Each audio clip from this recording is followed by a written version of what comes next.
काहे करेलू तू न खड़वा, काहे करेलू हमसे झगड़वा, तू बता दो ए गोरिया। काहे करेलू तू न खड़वा, काहे करेलू हमसे झगड़वा, तू बता दो ए गोरिया, तू बता दो ए गोरिया। कौन कमी बा हमारा भितरिया, तू बता दो ए गोरिया। कौन कमी बा हमारा भितरिया, तू बता दो ए गोरिया।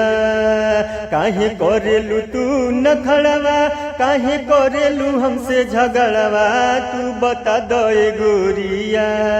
काहे करेलू तू न खड़वा, काहे करेलू हमसे झगड़वा, तू बता दो ए गोरिया, तू बता दो ए गोरिया। कौन कमी बा हमारा भितरिया, तू बता दो ए गोरिया। कौन कमी बा हमारा भितरिया, तू बता दो ए गोरिया।